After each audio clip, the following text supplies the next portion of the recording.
We have new details in a now 9-month-old double murder where the suspect remains at large. News 8 has received transcripts of a 911 call made 3 hours before the bodies of a 45-year-old woman and her 25-year-old niece were found shot to death in their southeast side home. The call came from one of the victims who told a dispatcher that someone was trying to kill her and had already killed someone else. News 8's Barton Dieters spoke with police about what did and did not happen in this case. Barton? Well, Brian and Sue, I talked to the family of the victims a little earlier today. They don't want to go on camera until the suspect is found, but they did say they want to know why police did what they did in this case. It was just before 1:45 p.m. on March 13th when the 911 call came from this home in the 500 block of Sheldon Street. There, police would find 45-year-old Charlotta Barber Bay and 25-year-old Keona Griffin dead from gunshot wounds. Police are still looking for a person of interest, 45-year-old Daryl DeMond Brown, who's been the only person named as a suspect by police.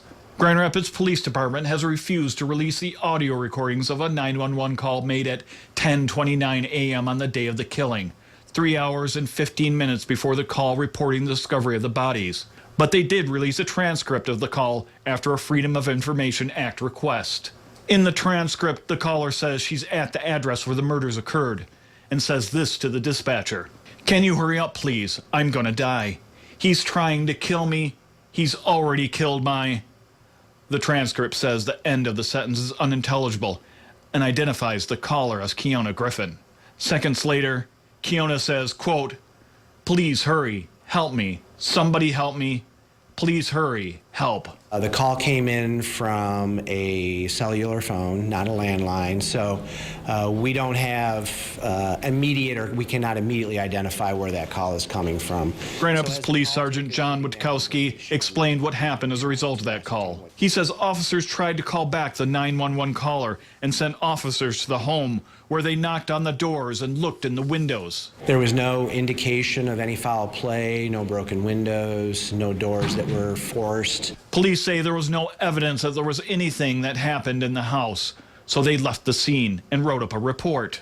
A few hours later, we found a homicide scene. People are going to ask, how was that not enough to be probable cause to go into that house? If someone's saying someone's trying to kill them, that is certainly a piece of information that is valuable, but we can't just make entry into a home with a simple statement. Certainly, hindsight being 20/20, absolutely, we would have made entry all day long. Witkowski says the department gets calls similar to this frequently that turn out to be nothing. The simple statement, "He's trying to kill me," is not enough. We need something to corroborate that.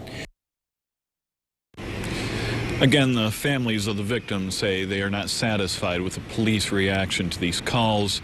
Meanwhile, the suspect remains at large. He's now the subject of a nationwide alert.